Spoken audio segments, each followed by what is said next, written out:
ঘটনা আপনাদের আমি সামনে রাখতে চলেছি, খুব মন দিয়ে শুনবেন, আশা করি আপনাদের খুব ভালো লাগবে। আপনাদের ফরমাইশি কালাম। তার আগে একবার দুরূদ শরীফ পড়েন, আল্লাহুম্মা सैयदना मौलाना मुहम्मद वाले सैयदना मौलाना मुहम्मद। जे হয় আল্লাহ ওয়ালা লোক, যে হয় আল্লাহ ওয়ালা লোক, তার পরিচয় দেখো ও ভাই দানে পাওয়া যায়। তাই তাই আমি এক দানের কথা আজ বলি হে তাই, আজ শোনো ভাই শোনো, শোনো না সবাই, যে হয় আল্লাহ ওয়ালা লোক। কোন মানুষটা জান্নাতি আর কোন মানুষটা জাহান্নামী দেখলে বোঝা যাবে, কোন মানুষটা সৎ আর কোন মানুষটা অসৎ মানুষকে দেখলেই বোঝা যায়, যাই না? দেখবেন কিছু মানুষ আছে যাদের কথাবার্তা একটু পড়া কিন্তু অন্তরটা অন্যরকম, তাই না? এই জন্য আল্লাহ বলছে আমি মানুষের চেহারা দেখে হিসাব নেব না, মানুষের অন্তর্নিহিত বিচার নেব। তো দেখুন, যে হয় আল্লাহ ওয়ালা লোক, কথা আমার বুঝে যাচ্ছে তো? তার পরিচয় দেখো ও ভাই দানে পাওয়া যায়। তাই দানি মা ও ছেলের কথা আজ শোনো সবাই, যারা খুদ খেয়ে উপোস হয়ে চাল দিত বিলাই, খুদ খেয়ে উপোস হয়ে চাল দিত বিলাই। যখন ধান ভাঙাতে যান চাল বার হয়, চালের সঙ্গে খুদটাও হয়, হয় না? এই খুদ লোক গরু ছাগলকে খাইয়ে দেয়, দেয় না? ফকির মিসকিনকে দান করে দেয়, চালটা কিন্তু সবাই খায়। কিন্তু এমন একটা জায়গা ছিল যেখানে মা আর ছেলে বসবাস করত। মা বাপের যা জমি ছিল চাষ ভালোই হতো, কিন্তু উনি ওই চাল যা পেতেন সব দান করতেন আর খুদের দানা দিয়ে ছেলেকে নিয়ে খাবার তৈরি করে খেতেন। এইভাবে চলতে থাকে। ছেলে আস্তে আস্তে বড় হয়ে গেল, তারপর আর বছর বছর কয়েক বছর কেটে যাবার পরে আর ছেলে বলে মা গো তুমি বুঝিয়ে বলো মোরে, আজ ধান কোটা চাল কেন এ হাল, সে চাল গেল কোথায়? খুদের দানা আর খাবো না, খুদের দানা আর খাবো না, চালের খানা যে চাই। মা বলে ও সোনা চাল করেছি যে জমা, আর একটা চালের মূল্য হাজার বদলা পাওয়া যায়। মা কি বলছে? প্রত্যেকটা পৃথিবীর মানুষ ফায়দার পেছনে পড়ে, তুই একমাত্র আমার ছেলে, আমার যা কিছু আছে সব তোর জন্য, আমি কি চাইবো না আমার ছেলে বড় লোক হোক? আরে বেটা, ব্যাংকে 1 টাকা রাখলে 5 বছর পরে 5 টাকা হয়, 1000 রাখলে 5000 টাকা হয়, আর আমিও সেই রকম তোর জন্য সব জমা করেছি। বলে কোথা? শাহিদারে জমা করে, আমি তোর মা শাহিদারে জমা করে রেখেছি আমি, তাই যে ভাই আল্লাহ ওয়ালা লোক। ছেলে বলছে মা এতদিন ধরে যত আমাদের 5 বিঘে জমির ধান হয় চাল করে তুমি সব দান করে দাও। বলে আরে বাবা দান নয়, আমি তো মালিকের দরবারে গচ্ছিত রাখছি, আমার ছেলে বড় হলে সুদে আসলে সব আমার মালিক আমায় ফিরিয়ে দেবে। বলে কোন মালিক? বলে তামাম পৃথিবীর মালিক হলো একজন, সেই রব্বুল আলামিন আল্লাহ। জোরে বলুন। ছেলে বলে বলো কি মা? এটিএম এ 24 ঘন্টা খোলা, আমার যদি এটিএম কার্ড থাকে খালি গিয়ে ঢুকানোর দরকার, ঢুকাবার পর করে পয়সা পেয়ে যাব। তোমার ওই মালিক যার কাছে টাকা রেখেছো, যে ব্যাংকে টাকা রেখেছো, আমার যখন প্রয়োজন হবে তখনই চাইলে পাওয়া যাবে। বলে এটিএম মাঝে মাঝে লিংক থাকতে না পারে, মাঝে মাঝে টাওয়ার অফ হয়ে যাবে, তুই নাও পেতে পারিস, কিন্তু আমি এমন একটা শাহী দরবারে রেখেছি যখনই চাইবি চাইলেই পাবি। বলে বলো কি মা? তখন ছেলে বলছে এই জমা পুঁজি চাই গো আজি, এই জমা পুঁজি চাই গো আজি তাকে মোরা পাবো। মা বলে হ্যাঁ, আল্লাহ বলে চাইলে ফেরত দেব। ছেলে বলছে তাই? তখন ছেলে কি বলছে? ছেলে বলে মা গো মোদের এখন চাওয়ার পালা। মা বলে যা বল না গিয়ে দ্বার আছে তার খোলা। বলছে তার দ্বার খোলা আছে? বলে হ্যাঁ, তুই চলে যা। তবে বাপ, আমি তো অনেক চাল দান করেছি, সেই জমা পুঁজি যে আনবি তুই কাল সকালবেলা যা, আর গিয়ে ওই দূর দেশে চলে যা, সেখান থেকে তুই নিয়ে আসবি।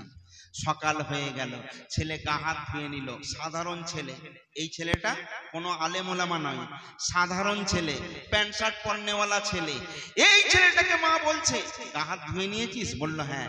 বলে আল্লাহ শাহী দরবারে যাবি, লেবাসটা একটু ভালো কর।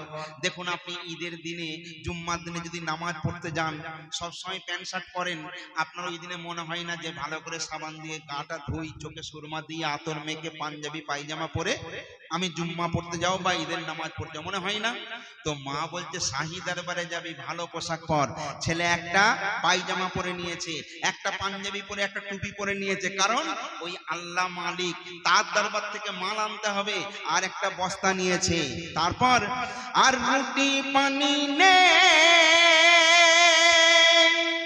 মা বলছে রাস্তায় খাবি কি, অতটা দূর যাবি, দুটো রুটি নে। দুটো রুটি পানি নে, তৈরি হয়ে যায়।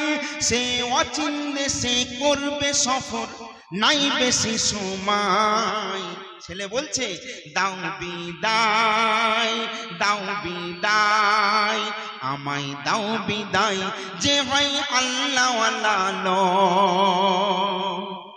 এইবারে ছেলে দুটো রুটি, এক গ্লাস পানি, মানে এক বোতল পানি নিয়েছে, একটা বস্তা নিয়েছে। হেঁটে হেঁটে হেঁটে হেঁটে হেঁটে হেঁটে যাচ্ছে। অনেক দূর চলে গেল। একটু সুরে বলছি, সুরে সুরে বলছি, বুঝতে অসুবিধা হচ্ছে না তো? তারপরে দেখুন, আর এক কিনেতে আল্লাহ পেতে, এই ছেলেটা এক কিনেতে আল্লাহ পেতে দেয় অজানাই পাড়ি। আর বস্তা ভরে আল্লাহ তারে দেবে খাজানাই ভরে। আল্লাহু আকবার, আল্লাহু আকবার, আল্লাহু আকবার। তারপর সে দূর দেশে এক বাদশার দ্বারে পৌঁছে যায়। আর সে তাই দেখে মসজিদ তৈরি হয়ে ফের ভেঙে যায়। এমন একটা গ্রামে গেছে, সেখানে গিয়ে দেখছে বিরাট একটা শ্বেত পাথরের মসজিদ তৈরি হয়ে গেল। আবার ওই তৈরি হয়ে যাওয়ার পর মসজিদটা ভেঙে পড়ে যায়। আর এটা বানায় কে? ওই দেশের বাদশা। বুঝতে পেরেছেন?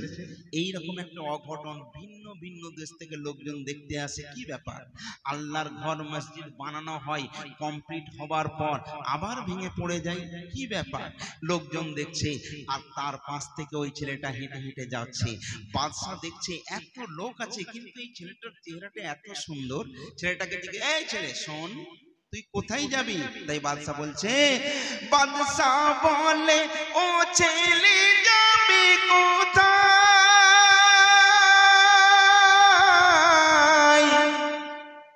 তোমার ঘর কোথায় গো?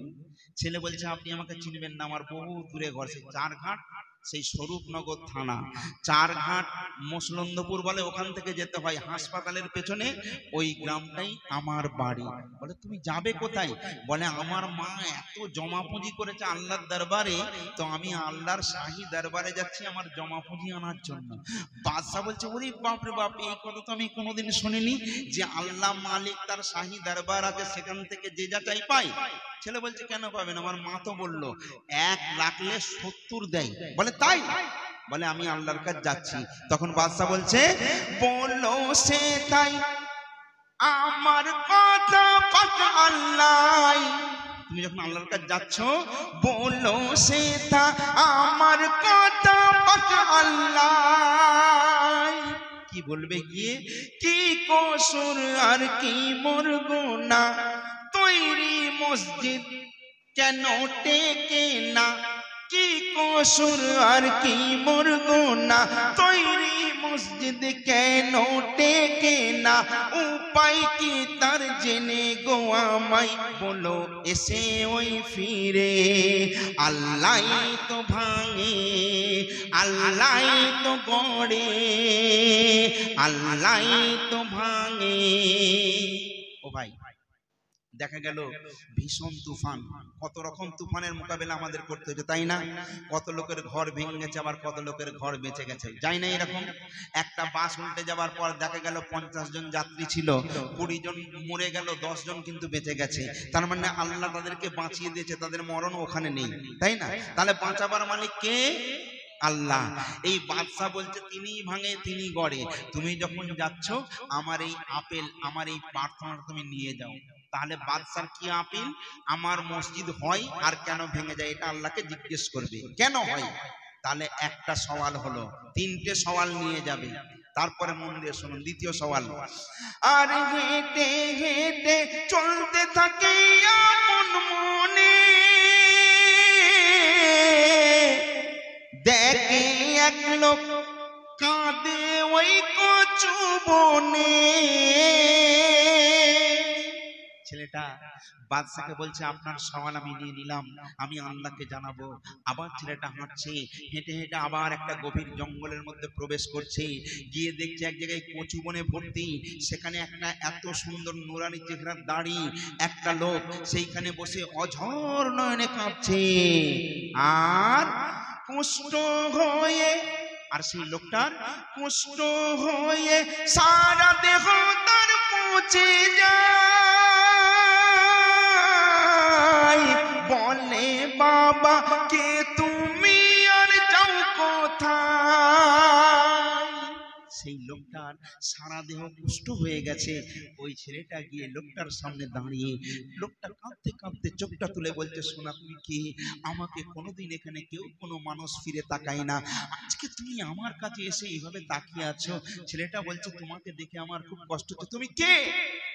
বলছে বাবা আমার সব ছিল, আমার গাড়ি বাড়ি ছেলে মেয়ে পুত্র পরিবার সবাই রয়েছে, কিন্তু আল্লাহ আমাকে এমন রোগ দিয়েছে আমার সারা দেহ পচে গেছে, তাই বাড়িতে আমার ঠাঁই নেই, আমাকে এই কচু বনে জঙ্গলে ফেলে রেখে গেছে।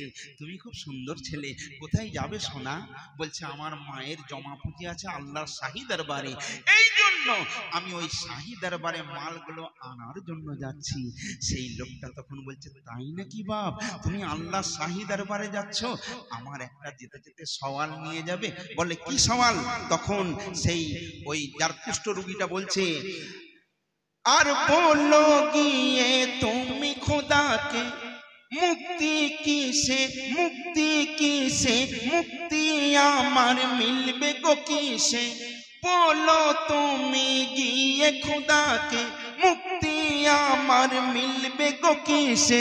বহুকাল ধরে এমন করে আছি এখানে পড়ে, বলো খুদারে যেন সুস্থ করে, বলো খুদারে। তাহলে দুটো সওয়াল হলো, তাই না? মনে আছে তো?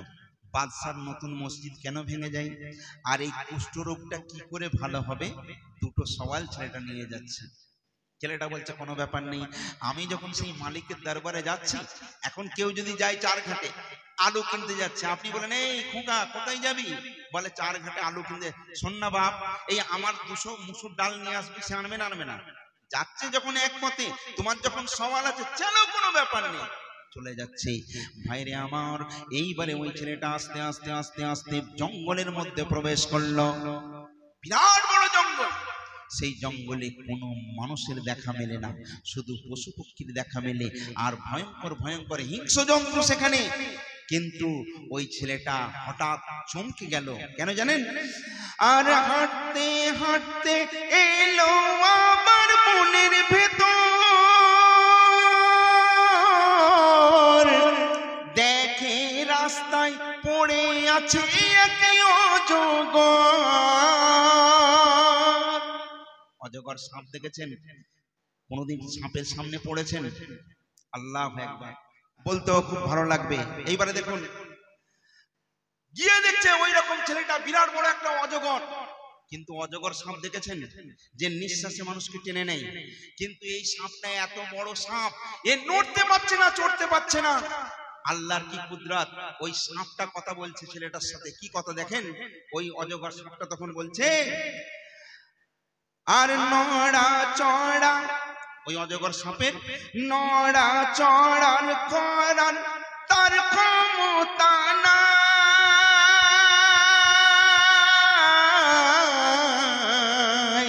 আর অনাহারে কষ্ট করে জীবন কাটায়। ছেলেটা বলছে তোমার কি কষ্ট? সাপ বলছে তুমি কে, কোথায় যাবে? বলে আমি আল্লাহ শাহী দরবারে যাচ্ছি, কিছু আমানত পাবো আনতে। শেষ সওয়াল। এই সাপটা তখন বলছে তুমি আল্লাহর কাছে যাবে? যদি আল্লাহর কাছে যাও আমার একটা সওয়াল নিয়ে যাবে। বলে কি সওয়াল? আল্লাহকে বলো গো তুমি মুক্তি পাবো কিসে আমি, ফিরে এসে বলো আমায় আছে কি দাওয়াই তারি। আল্লাহ তো পারে যদি ইচ্ছে করে, আল্লাহ তো পারে। তার মানে এত বড় তার পেট, সে নড়তে পারে না, চড়তে পারে না। এখন ধরুন আমি যে নড়াচড়া করছি আমার কোনো অসুবিধে নেই, কিন্তু আমি যদি নড়াচড়া না করতে পারি, দম নিতে কষ্ট হবে, উঠতে কষ্ট হবে, খেতে কষ্ট হবে, হবে না? হবে না? সাপ বলছি এখান থেকে কেউ আসে না, আমি পাথরের মতো হয়ে গেছি। কেন এইরকম হয়ে গেছি আমি জানি না, এইটা বলবে। বললো ঠিক আছে, সওয়াল শেষ। তাহলে তিনটে সওয়াল। প্রথম সওয়াল মসজিদ কেন ভেঙে যায় মনে আছে? দ্বিতীয় সওয়াল কুষ্ঠরোগ কি করে ভালো হবে? তৃতীয় সওয়াল এই সাপটা কি করে নড়তে পারবে? তারপর দেখেন, খোদা গো তোমার, খোদা গো তোমার লীলা বুঝিতে কজন পারে, খোদা গো তোমার লীলা কজন বুঝতে পারে। তুমি কারে কাঁদাও আবার কারে হাসাও, তুমি কারে কাঁদাও আবার কারে হাসাও, কারো শূন্য ঝুলি দাও ভোরে, খোদা গো তোমার লীলা কজন বুঝতে পারে। এইবারে দেখুন আল্লাহ পাক, আল্লাহ পাক তার ফেরেশতাকে বলছেন, এই ফেরেশতা ভাইরে আমার, আল্লাহ রাব্বুল আলামিন তার ফেরেশতাকে ডেকে বলছেন, ফেরেশতা যাও যাও, আমার একজন নেককার বান্দা, নেক বান্দা আমার দরবারে বড় আশা নিয়ে আসছে, যাও যাও জলদি জলদি চলে যাও। ফেরেশতা সঙ্গে সঙ্গে সেইখানে গিয়ে মানুষের রূপ ধারণ করে সেইখানে হাজির হয়ে যায়। এই ছেলে কোথায় যাবে? ছেলে বলছে কেন, তোমাকে বলবো কেন? বলছে আরে তুমি কোথায় যাবে বলবে না? বলে আমি যাচ্ছি আল্লাহর শাহী দরবারে। বলে শাহী দরবারে তো যাচ্ছ, শাহী দরবারে তো যাচ্ছ কি জন্য? বলছে আমার মা আমার জন্য যা জমা পুঁজি রেখেছে, সেই জমা পুঁজিগুলো আনার জন্য আমি যাচ্ছি। বলে বেশ বেশ, তো এত কষ্ট করে নিয়ে যাবার কি দরকার বাবা? আল্লাহ কি বলেছে যে আমার শাহী দরবারে রাখলে আমার দরবারেই আসতে হবে? আল্লাহ বলছে তামাম দুনিয়াকে আমি মসজিদ বানিয়ে দিয়েছি, তোমার যদি প্রয়োজন হয় তুমি যেখান থেকে চাইবে, যেখান থেকে বলবে, আল্লাহ সেখান থেকেই তোমার ডাক শুনতে পাই। শুনতে পাই না? তাহলে যেখান থেকে চাইবে সেখান থেকে চাওয়াটাই আল্লাহ শুনতে পেয়ে যায়, সেখানেই তোমার দিয়ে দেবে, কোনো টেনশন নেই। তুমি এত কষ্ট করে বস্তা নিয়ে এসছো, তুমি বরং ফিরে যাও, তুমি বরং ফিরে যাও। ছেলে তখন বলছে তাই? তুমি কে? ওই লোকটা তখন বলছে, ছেলে রে, ও সোনার ছেলে, তুমি হয়তো আমায় চেনো না, চেনো না বাপ, তুমি হয়তো আমায় চেনো না, আমি আল্লাহর প্রেরিত ফেরেশতা, আমার নাম হলো হযরতে মিকাইল আলাইহিস সালাম। বলে তাই? বলে তাহলে তো তুমি সব জানো। বলে সব? বলে আচ্ছা তাহলে বলো, এই যে আস্তে আস্তে তিনজন আমায় তিনটে সওয়াল করেছে। একটা সাপ বলেছে তার সে নড়াচড়া করতে পারে না, সেটা ভালো হবে কি করে? আর দ্বিতীয় একজন বলেছে তার কুষ্ঠ রোগ, এই রোগ ভালো হয় না, রোগটা ভালো হবে কি করে? আর তৃতীয় একটা বাদশার মসজিদ কেন ভেঙে যায়? বলে এর উত্তর আল্লাহ আমাকে জানিয়ে দিয়েছে। বলে তার মানে? বলে শোনো, এইটের এই উত্তর। কি উত্তর? বলে যে উত্তরগুলো তোমায় বলে দিলাম আমি রিপিট করছি না, সহজে বোঝাবার জন্য বলছি। তাহলে সমস্ত উত্তরগুলো তাকে জানিয়ে দিল। এইবারে ওই ফেরেশতা বলে ছেলে রে, সাপের কাছে গিয়ে তুই এই কথা বলবি। সাপ বলেছে যে কি করে আমি মুক্ত পাবো, আমি তো নড়াচড়া করতে পারি না। ছেলেটা এবার ফিরে আসছে সব উত্তর নিয়ে। আর ফেরেশতা কি বললো, ঘরে চলে যা, মাল নিয়ে যেতে পারবি না, এত কষ্ট করে যাবার দরকার নেই, আল্লাহ সব তার আগেই তোকে দিয়ে দিয়েছে। মানে তোর মা যা জমা রেখেছিল সব আগে দিয়ে দিয়েছে। বলে বলো কি? এইবারে ওই ছেলেটা যখন যায়, যেতে যেতে সবার প্রথমে অজগরের সঙ্গে সাক্ষাৎ হয়। কার সঙ্গে সাক্ষাৎ হবে? যেহেতু অজগরের সঙ্গে লাশ, মানে এই পথ দিয়েই তো এসেছে আর এই পথ দিয়েই ফিরে যাচ্ছে, তার মানে সামনে তো ছিল অজগর। তাহলে অজগরের সঙ্গে প্রথম দেখা। অজগর বলছে ছেলে রে, তুমি গিয়েছিলে আল্লাহ? বলে হ্যাঁ। বলে আল্লাহকে আমার কষ্টের কথা বলেছো? বলে হ্যাঁ। বলে আমার উপায় কি? ছেলেটা বলছে উপায় আর কি হবে, আপনার কি মনে আছে আপনি পরের পেয়ে খান, চেটে পুটে খান। এখন অনেক লোক আছে দেখবেন, আমার কথাই রাগ করবেন না, নিজের পয়সায় খেতে গেলে কষ্ট লাগে, আর অন্যের পয়সা যদি হয় ঝেড়ে ঝুড়ে যতটা তাকে খেয়ে শেষ করা যায়, করি না? করি না? বলছে অজগরকে, বলছে শোনো, তুমি যে জঙ্গলে গিয়ে একজনের গুপ্ত খাজানা মোহর পেয়েছিলে, সেই মোহরের লোভ তুমি সহ্য করতে পারো না, সমস্ত মোহর গুলো খেয়ে পেট ভরে রেখে দিয়েছো।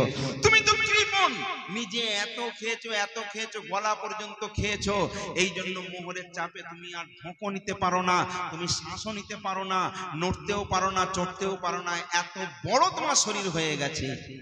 অজগর বলছে ঠিক বলেছো সোনা, তুমি তো ঠিক বলেছো, এ কথা তুমি জানলে কি করে? ছেলেটা বলছে আমি জানি, আমি সব জানি। তখন অজগর বলছে তাহলে আমি এ থেকে কি করে উপায় পাবো, আমাকে তুমি উপায় বলো।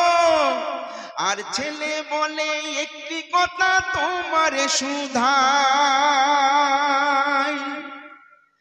আর এ থেকে ওই শান্তি পাবে, তাই বলি উপায় তুমি দান করে দাও। অজগর বলছে আমি দান করব তো কাকে দান করব, আমাকে দেখে তো সবাই ভয়ে পালাবে। সোনা তুমি আমার একটা উপকার করে। বলে কি? বলে আমি তোমায় দান করতে চাই, তুমি নাও। ছেলেটা বলছে কেমন করে নেব? তখন অজগর বলে ছেলে রে, তোমার কাছে বস্ত্রটা যেন মুখটা খোলো।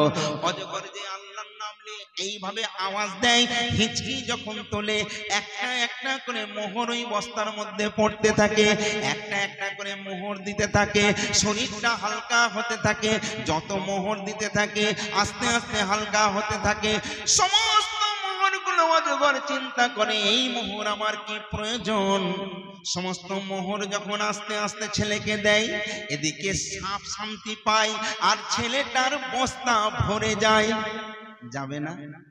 একদিকে ছেলের বস্তা ভরতে থাকে আর একদিকে সাপটা মনের মধ্যে শান্তি পায়। তাহলে ছেলেটা এত মানে মোহর পেল, বস্তা পুরো ভরে গেল আর সাপ শান্তি পেয়ে গেল। তাহলে সাপ মুক্তি পেয়ে গেল আর ছেলেটার বস্তা ভরে গেল। তাহলে কি দাম করেছিল তার মা? চাল। আজকে মোহর পেল এক বস্তা, একটা মোহরের যদি ৫,০০০ দাম হয় তাহলে এক বস্তা মোহরের কত দাম হবে? ছেলেটা কষ্ট করে মোহর নিয়ে হাঁটতে পারে না, হেঁটে হেঁটে আসছে, আস্তে আস্তে দেখছে সেই লোকটা কচু বনে দাঁড়িয়ে রয়েছে, বসে রয়েছে। তখন এই ছেলেটা এই যুবকটা ওই লোকটাকে গিয়ে সালাম দেয়, আসসালামু আলাইকুম হুজুর। তখন ওই লোকটা বলে, বাপ তুমি আমি যে হুজুর আমায় কেমন করে জানলে? আল্লাহর ফেরেশতাকে যখন এই ছেলেটা ওই লোকটার কথা বলেছিল, আল্লাহর ফেরেশতা বলেছিল, ওরে ছেলে ওই লোকটাকে তুমি হয়তো চেনো না, ওই লোকটা দুনিয়ার কোনো সাধারণ মানুষ ছিল না, ওই লোকটা ছিল একটা ভালো বিজ্ঞ আলেম, উনি বিরাট বড় একজন মাওলানা। কিন্তু এই অবস্থা কেন? এই ছেলেটা গিয়ে বলছে, হুজুর। তখন এই মৌলানা সাহেব বলছে, বাবা আমি যে হুজুর তুমি এটা জানলে কি করে? বলে, আমি তো আল্লাহ শাহী দরবার থেকে এসেছি, আমার কাছে তো সব খবর আছে হুজুর। বলছে, বাবা আমার কুষ্টির কথা তুমি বলেছো? বলে, আল্লাহ আপনি কি জানেন না, আল্লাহ বলেছেন তুমি যতটা নিজে জানো ততটা অন্যের কাছে পৌঁছাও, মানে ভালোটা অন্যের কাছে পৌঁছে দাও, তাই না বাপ?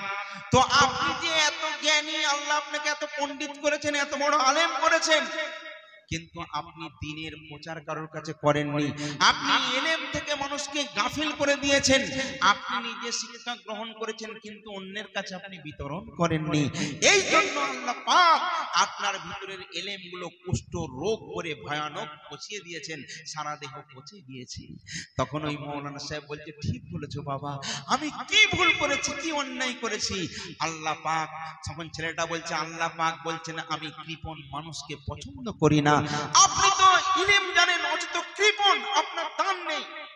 এইবারে এই মাওলানা সাহেব বলছে, সোনার ছেলে রে, আজকে তুমি আমার চোখ খুলে দিয়েছো। আমি ইলম শিক্ষা করেছি বটে, কিন্তু আমি ইলমের প্রচার কারোর কাছে করি নাই।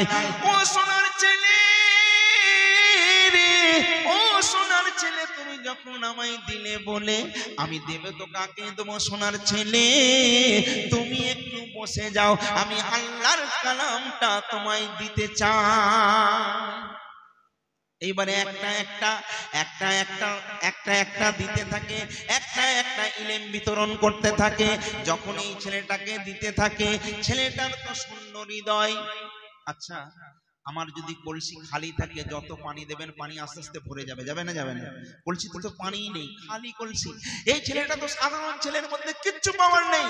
আলেমটা একটা করে ইলম ছেলেটাকে দিতে থাকে, আস্তে আস্তে ছেলেটা ইলমের সাগর হতে থাকে, ইলমে ভরপুর হয়ে গেল, আর এর সমস্ত কুষ্ঠ রোগগুলো আস্তে আস্তে ভরে গেল। জোরে বলবেন না সুবহানাল্লাহ? তাহলে ছেলেটা প্রথমে কি পেল? মোহর। তারপরে কি পেল? ইলম। এই আলেমটা ইলমেকে বিতরণ করলো, এ আলেম হয়ে গেল, আর এর কুষ্ঠরোগগুলো সব ভালো হয়ে গেল। তাহলে দেখুন দুটো করে কেমন কাজ হচ্ছে। দান করেছে কি না? চাল। শেষ বেশ ইলম হয়ে আলেম হয়ে গেল, আলেম হয়ে ওই বস্তায় মোহর নিয়ে চলে আসছে কোথায়? এবারে বাদশা রাস্তায় দাঁড়িয়ে আছে। শেষ সওয়াল, বাদশা কি বলেছিল? যে মসজিদ আমার হয়, আবার কেন ভেঙে যায়? এর কি কুদরতি নমুনা আছে? ওই ছেলেটা বাদশার কাছে যখন পৌঁছে গেল, বাদশার কাছে পৌঁছে যাবার পর বাদশা ছেলেটাকে দেখতে পেয়ে ছুটে এসে বলতে, ছেলে রে, ও ছেলে, তুমি তো আল্লাহর কাছে গিয়েছিলে, আমার মসজিদের কথা কি বলেছ? আমার মসজিদ তৈরি হয় নতুন, আবার মসজিদ কেন ভেঙে যায় এর কারণকে জিজ্ঞেস করছ? ছেলে বলছে, হ্যাঁ। শোনেন, আপনার মতো কৃপণ বখিল মানুষ পৃথিবীতে আর একটাও নাই। সব খবর আমার কাছে আছে। বাদশার সঙ্গে বেশ কিছু লোকজন জমে গেছে। এই সামান্য মামুলি ছেলে বাদশাকে বলছে, কি বলছে? আপনার মতো বখিল আর বেইনসাফি বাদশা একটাও নেই। বাদশা চমকে উঠেছে। হে, বলে কি? একটা ছোট্ট ছেলে বলে কি? বলে, শোনেন, আল্লাহ পাক পৃথিবীর জমিনে হযরতে মুসা পয়গম্বর আল্লাহকে একদিন জিজ্ঞেস করছেন, মাবুদ রব্বুল আলামিন আল্লাহ, আপনি যখন বান্দার প্রতি খুশি হয়ে যান তখন কি করেন? আল্লাহ পাক বলছেন, যে গ্রামের, যে পল্লীর, যে অঞ্চলের মানুষের প্রতি আমি আল্লাহ খুশ হয়ে যাই, তখন ওই গ্রামে আমার রহমত স্বরূপ আমি পানি বর্ষণ করি। জোরে বলুন। মুসা পয়গম্বর বলছেন আল্লাহ তার থেকেও যদি বেশি খুশি হন বলে তাহলে আমি সেই বাড়িতে মেহমান পাঠিয়ে দিই। বলছে তাই? আল্লাহ এর থেকেও যদি বেশি আপনি খুশি হন তাহলে কি করেন? আল্লাহ পাক বলছেন তখন আমি তার বাড়িতে কন্যা সন্তান পাঠিয়ে দিই। জোরে বলুন।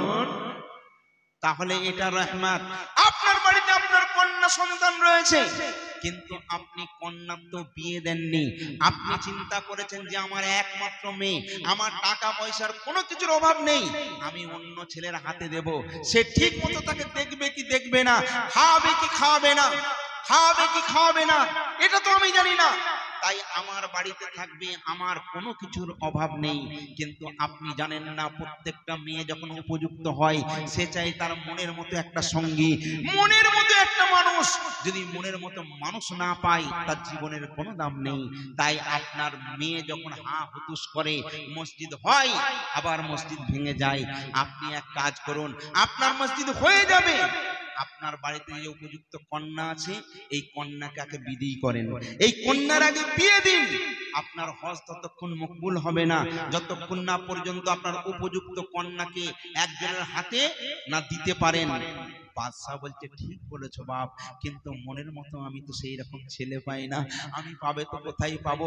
তোমাকে আমার খুব মনে ধরেছে বাপ, তুমি আমার একটা কথা রাখো। বলে কি? বলছে আমি তোমাকে জামাই করতে চাই। জোরে বলুন না সুবহানাল্লাহ, জোরে বলুন। আরে এইটা তো বহুত ডিস্টার্ব ভাই। একটা কথা আপনাদের বলি, কি ডিস্টার্ব করছে গো এই ডিস্টার্ব গুলো? এখন কথা হলো সোনা ভাই, প্রত্যেকটা জিনিসের একটা সিস্টেম আছে, তাই না বাপ? আপনার বাড়িতে কোনো মেহমান গেছে, আপনি কি করবেন? মেহমানকে আগে হাত ধোয়াতে হবে, দস্তরখানা দিতে হবে, তার জন্য খাবার আসবে, মেহমান হাত ধোবে, তারপরে সে খাবার খাবে, খাবার খাওয়ার সময় দিতে হবে, তারপরে কিন্তু আপনি বর্তনগুলো আস্তে আস্তে তুলে নিয়ে যাবেন। আপনি যদি মেহমান এনেছেন, মেহমানকে প্লেট দিয়েছেন, খাবার দিয়েই প্লেটটা সরিয়ে নিলেন, এটা মেজবানদারি ঠিক হলো না? মেহমানকে অপমান করা হলো, অপমান করা, এটা ঠিক না, এটা করবেন না সোনা ভাই। তাহলে ওদিকে যাচ্ছি না, একটা কথা কি বুঝলেন? তাহলে মা দিয়েছিল চাল, চালের বদলে কি পেল?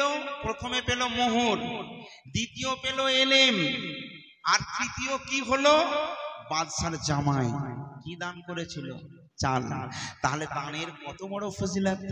আজকে এই ঘটনা আপনাদের সামনে আমি এই জন্যই রাখলাম, তার একটা কারণ, এই জলসা যে করেছে আপনারা জানেন কোটি কোটি মানুষ অনেক কষ্ট করে, অনেক শ্রম দিয়ে এত সুন্দর একটা মেহফিলকে সাজিয়েছেন।